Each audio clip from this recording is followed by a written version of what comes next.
कभी आज तक हम लोगों ने आई लव यू नहीं बोला था, अब हम क्या बोले, शादी के बाद बोले, आप लोग को भी चौंक जाएंगे। मुखर्जी नगर में कोई लड़का रह रहा है, यूपीएससी की तैयारी कर रहा, फोकस होता है पढ़ाई पर, लड़का हो या लड़की। लेकिन अरविंद जी, आप भी जानते हो कि आमतौर पर यह होता है कि अगर लड़का किसी भी लड़की का किसी तरीके का हेल्प कर रहा है तो यह समझा जाता है कि लड़के का इरादा क्या है, लड़का किस इरादे से लड़की से नजदीकियां बढ़ा रहा है और हेल्प क्यों कर रहा है। क्या आप उस इरादे से कर रहे थे या फिर क्या मकसद था, क्या टारगेट क्या था आपका? देखिए, उस समय न तो हम लोगों को कोई टारगेट था और न ही कोई इरादा था। हम लोग एज एक फ्रेंड, ये फ्रेंड भी नहीं कहिए, हम लोग मुलाकात थी, फ्रेंड की बात नहीं थी। चूँकि हम लोग जो है एक स्टूडेंट थे और एक स्टूडेंट के नाते चूँकि हम लोग बस में आ रहे थे और इनका सेंटर चूँकि हमारे सेंटर पर ही पड़ा था, तो दो तीन घंटा जो हम लोग साथ में बिताए थे, मान लीजिए कि इन्होंने भोजन ले गई थी, वो सारा हम लोग खाए थे। और यदि कोई हमारे साथ 2-3 घंटा बिताया है, उसके साथ हम रहे हैं और उसका तबीयत अचानक मान लीजिए कि कहीं पे ख़राब हो जाता है, तो चाहे वहाँ कोई कुछ भी सोचे, हमारी नैतिक जिम्मेदारी है, क्योंकि हमारी पहली प्राथमिकता ये है कि इनका तबीयत ठीक हो, ये इनको जो है इनको स्वस्थ तरीके से इनको हम घर पहुँचाएँ, समझ रहे हैं। तो एज ए ह्यूमन बीइंग ये हमारी पहली प्राथमिकता थी। मैं एक उदाहरण आप लोगों को बताऊं कि समझिए कि हम लोग बार बार मुखर्जी नगर से आते थे, वजीराबाद, मुखर्जी नगर वजीराबाद कोचिंग करते थे। एक दिन की मैं आपको एक घटना बता रहा हूँ कि वो हाईवे था, हाईवे हम लोगों को डेली क्रॉस करना होता था। एक महिला जो है हाईवे क्रॉस कर रही है और वहां से हम हाईवे क्रॉस कर रहे हैं। अमूमन मेरा हाथ जो है उनके यहाँ पे पड़ता है, जबकि बताइए उनसे मैं तो न जानना हूँ न कुछ कर रहा हूँ, हाथ पड़ा और इतना तेजी से हम उनको लेकर के उस रोड के पार क्रॉस किए और फिर हम चल दिए। तब वो मुझे धन्यवाद बोल रहे हैं, तब मुझे पता लगा कि मैंने उनको खींच करके यहाँ तक ला दिया। इसलिए वहाँ ये था कि वहाँ क्विक डिसीजन था, यदि उनको खींच करके हम नहीं ले जाते शायद उनको कोई गाड़ी मार देती, समझ गए। तो वही था कि मेरा इनके साथ भी वही था कि सबसे पहला था कि भाई इनका तबीयत सही हो, ये जो है स्वस्थ तरीके से अपने घर पहुँचे, यही हम लोगों का इंटेंशन था। बाकी जो है चूँकि अब हम लोगों का भाई एक दूसरे का नंबर था, आदान प्रदान था, तो हम लोग एक सिविल सर्वेंट की तैयारी करने वाले स्टूडेंट थे, तो जाहिर सी बात है कि हम थोड़ा इनसे सीनियर थे, तो इनसे बातचीत होती रहती थी किसी मुद्दे पे, किसी टॉपिक पे, हमेशा कोई ना कोई मुद्दा हम लोग डिस्कस करते रहते थे।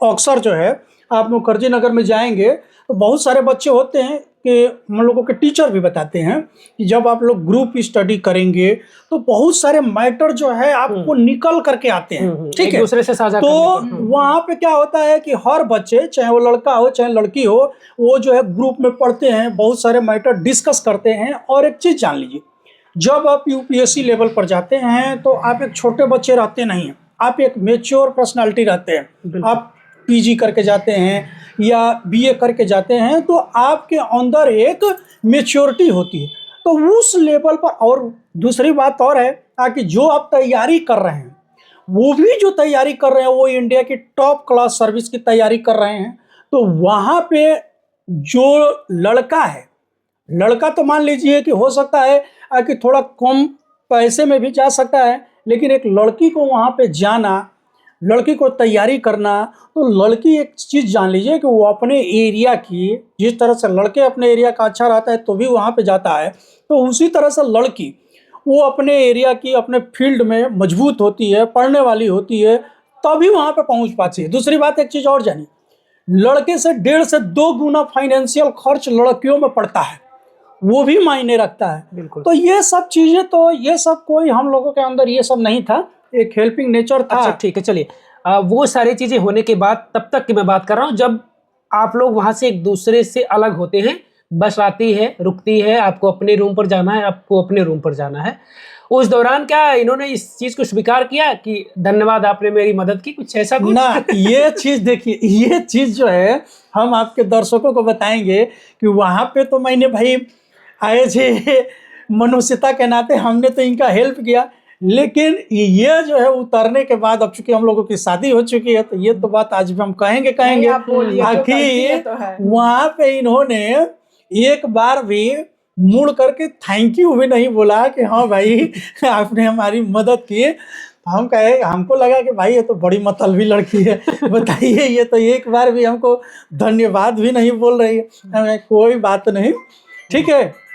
तो ये चीजें जो था हम लोगों का, तो अच्छा, फिर वहां से नंबर लेन देन हो जाता है, यानी टेलीफोन नंबर, वो फोन तो नंबर, सेंटर वो पे ही हो जाता है। अच्छा, वो नंबर लेन देन हो जाती है, फिर बातचीत का सिलसिला शुरू होता है। हाँ, वो भी तुरंत नहीं हुआ। मैं मुखर्जी नगर चली गई, ये वजीराबाद आ गए।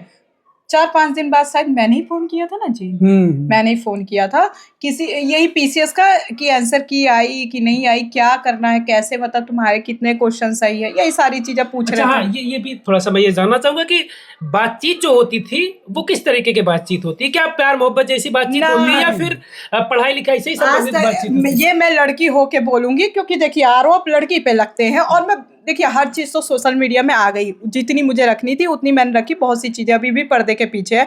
ये शायद बोलेंगे तो ये कहते हैं ना, लड़कों के ऊपर एक दाग लगा होता है, नहीं लड़के तो आवारा टाइप्स होते ही हैं, लेकिन लड़कियों को मैं बता रही हूँ, आज तक ये मेरी दिली इच्छा है, आज तक इन्होंने कभी, मतलब अब मैं खुल के बोल दूं, कभी आज तक हम लोगों ने आई लव यू नहीं बोला था। अब हम क्या बोले, शादी के बाद बोले, आप लोग को भी चौंक जाएंगे, ये बहुत अंदर की बात बोल रही हूँ। हम लोगों पे लांछन बहुत सारे चीज लगे, लेकिन हम किस दिमाग से हम लोग शादी कर लिए आज भी हम सोचते हैं। लेकिन ये जान लीजिए, आई लव यू जैसे शब्द भी नहीं प्रयोग कि हाँ आपको शादी करनी है, हमको ठीक है करनी है, बस ये हो गया। शादी का फैसला तो ऐसे नहीं हुआ होगा, बहुत मतलब हुआ था। जब बात आपने कही कि मेरे आई लव यू दोनों तरफ से कोई नहीं ना बोला, ये भी बोले ना तो हम या बोले। किसी तरीके का कोई प्रपोजल था कि भाई मैं प्यार करता हूँ, मेरा दिल आपके बगैर लगता नहीं? प्यार में अक्सर ये चीजें होती हैं, फिल्मों में दिखाया जाता है, आमतौर पर लोग बताते भी हैं। देखिए हम लोग एक इंसान हैं, और देखिए जब जानवर भी एक साथ रहने लगता है तो एक दूसरे को उससे लगाव हो जाता है। तो हम लोग तो एक इंसान थे, और इंसान के नाते हम लोगों का हमेशा किसी टॉपिक पे मिलना जुलना, सारी चीजें ये होता रहता था। मैं थोड़ा ना ठीक है, पेटू हूँ, तो और मेरे लिए अच्छी-अच्छी रही चीजें लाते थे चूंकि खाने के लिए। इनकी मम्मी भी आती थी, बेशक इनके जब ये हॉस्टल में रहती थी तो कभी भी वो, हमेशा उनकी आदत थी कि हम लोगों को, माने वो खाने पीने के लिए बहुत पर्याप्त चीज़ें लेकर के आती थी। जो दही बड़ा उनका हम लोगों को बड़ा पसंद था, तो हम लोग कभी कभी जाते थे तो ये जो है दही बड़ा उनका खिलाती थी। ठीक है, तो वो भी, उनसे भी हम लोगों का बड़ा मतलब कि एक फ्रेंडली व्यवहार था। वो आती थी तो जब भी आंटी जी मम्मी जी ऐसे कर करके हम लोगों को, मतलब शुरू से ये रहता था। अच्छा, एक चीज ये कह रही है कि उस बीच भी आप इनको खिलाने उलाने का भी ख्याल रखते हाँ, थे? वो तो देखिए, मुखर्जी नगर में कोई लड़का रह रहा है, यूपीएससी की तैयारी कर रहा है, फोकस होता है पढ़ाई पर, लड़का हो या लड़की, हाँ। लेकिन खर्च भी अगर बहुत अपने पास, अगर हम उस फैमिली से आते हैं तो फिर हमें उतने बजट मिलता है कि भैया काम चलाना, महीने भर रोज का, नहीं, महीने भर का काम चलाना। तो फिर वो ये कैसे एडजस्ट होता था कि भाई खिलाना भी इनको? ये देखिए वो ऐसा नहीं था इम्प्रेस कि हम करने का लोग, कोई तरीका था कि बीच बीच में वो ऐसा नहीं ख्याल था। रखते रहे? वो ऐसा होटलबाजी नहीं था, वो ऐसा होटलबाजी वाला नहीं था। हाँ भाई चलिए, कभी ठेला है उसी पर चलिए कुछ खा लीजिए। होटल से ज्यादा ठेले पे खाने में बड़ा मजा आता तो है। ये सब जो है कुछ कुछ होता रहता था। तो ऐसे तो चाय पानी ये सब होता रहता था, ऐसा नहीं था।